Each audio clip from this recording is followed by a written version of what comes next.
Hello everyone, welcome to the easy learn lab. Students, आज हम first year book के unit 1.1 Quaid on 11 अगस्त 1947 जो यूनिट 1.1 है उसके हम एमसीक्यूज़ हल करने जाएंगे। तो कुछ मैंने एमसीक्यूज़ बनाए हैं, तो आइए देखते हैं कि उनके सही ऑप्शन क्या होंगे और एमसीक्यूज़ कौन से इस लेसन से निकल सकते हैं।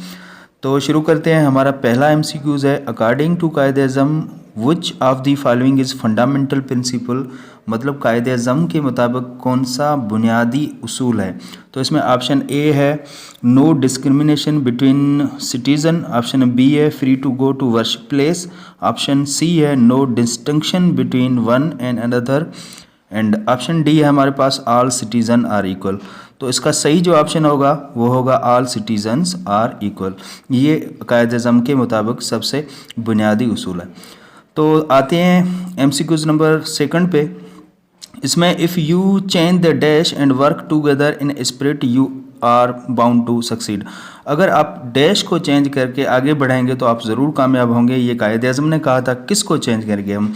ऑप्शन ए है प्रेजेंट, ऑप्शन बी है पास्ट, ऑप्शन सी है फ्यूचर, ऑप्शन डी है नन ऑफ दीज। तो इसका जो सूटेबल ऑप्शन होगा वो होगा बी। मीन्स आप अगर पास्ट को चेंज करके आगे निकलेंगे, आगे बढ़ेंगे तो यकीनन आपकी कामयाबी आपको मिलेगी। एमसीक्यूज़ 3 कहता है कि you may belong to any religion that has nothing to do with the dash of a state. कहा जा रहा है कि आप किसी भी मज़हब से ताल्लुक़ रखें लेकिन आपका इस स्टेट के डैश से ताल्लुक़ नहीं है। तो इसका ऑप्शन बी जो है बिजनेस, तो सही ऑप्शन होगा बिजनेस। एमसीक्यूज़ 4 में no power can hold another dash in subjection. कोई भी ताकत किसी डैश को अपने अंडर, अपने कब्ज़े में नहीं रख सकती। वो क्या होती? इसमें ऑप्शन है ए कास्ट, बी क्रीड, सी नेशन, डी गवर्नमेंट। तो होगा सी नेशन। मतलब कोई भी पावर किसी कौम को अपने अंडर नहीं रख सकता। क्वेश्चन नंबर 5 है we should wholly and solely concentrate on the dash of people. हमें पूरी तरह लोगों की डैश पे ध्यान देना चाहिए। तो ये कायद-ए-आज़म ने कहा था किस पे? एजुकेशन पे, फैसिलिटीज़ पे, वेलबींग के, और नन ऑफ दीज कोई ऑप्शन इसमें नहीं है। तो इसका सही ऑप्शन होगा वेलबींग। लोगों की बेहतरी पे हमें ध्यान देना चाहिए। और एमसीक्यूज़ नंबर 6 है Quaid-e-Azam said that he should be guided by the principle of justice without any dash language.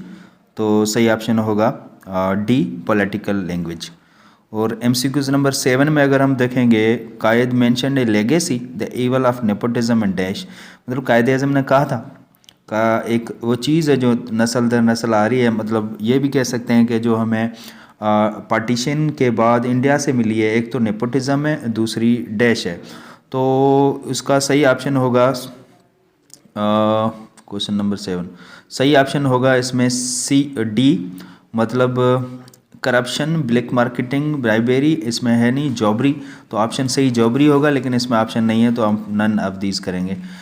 अगर चलेंगे 8 नंबर एमसीक्यूज़ पे, the first function of the constituent assembly was making. पहला जो काम है इस आइन साज असेंबली का अकॉर्डिंग टू कायद-ए-आज़म, तो इसका सही ऑप्शन है सी।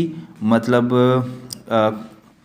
इसका जो फर्स्ट जो फंक्शन है वो कॉन्स्टिट्यूशन बनाना है, मतलब आइन बनाना है। First duty of government is dash. पहली ड्यूटी, पहला फ़र्ज़ क्या है गवर्नमेंट का, हुकूमत का? तो इसका सही ऑप्शन होगा B maintaining a law. MCQs number 10 पे चलेंगे। I think the whole world is wondering a dash revolution.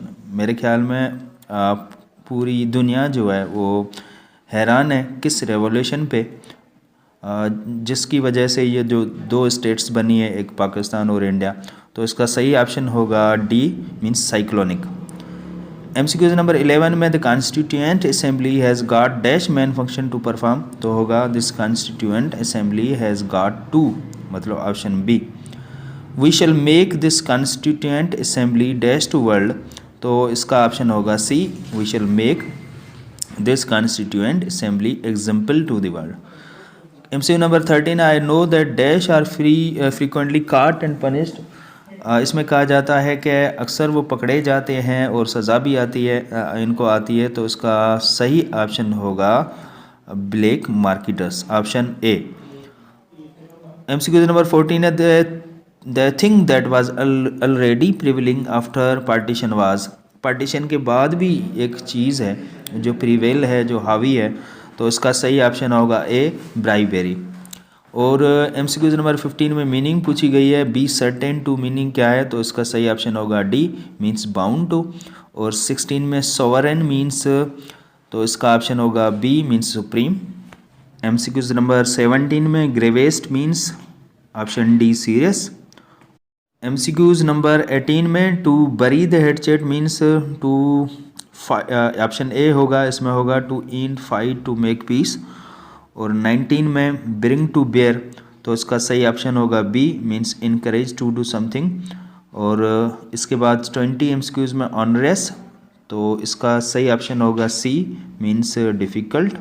And 21st जो MCQs है, कन्फरेड अपॉन, इसका जो ऑप्शन होगा D, grant of something for. Cyclonic revolution means revolt, option B. And with an iron hand, इसका सही option होगा, with an iron hand is a dash, ये क्या है, एक सेंटेंस है, क्लाज है, फ्रेज है या प्रेडिकेट है, तो हम कहेंगे ये फ्रेज है। 20 अगर हम देखेंगे 24 MCQs में कम हेयर, तो कहा जा रहा है कि इज़ ए डैश, ये क्या है, सेंटेंस है, क्लाज है, फ्रेज है, प्रेडिकेट है, तो हम डेफिनेटली कहेंगे ये एक इम्पेरेटिव सेंटेंस है, ऑप्शन ए। और 25 और 25 में अगर देखेंगे आई नो, इसमें आई नो हिम, इसमें जो नो हिम है इस सेंटेंस में, ये क्या है, तो डेफिनेटली ये प्रेडिकेट है, तो ऑप्शन इसका सही होगा डी, प्रेडिकेट।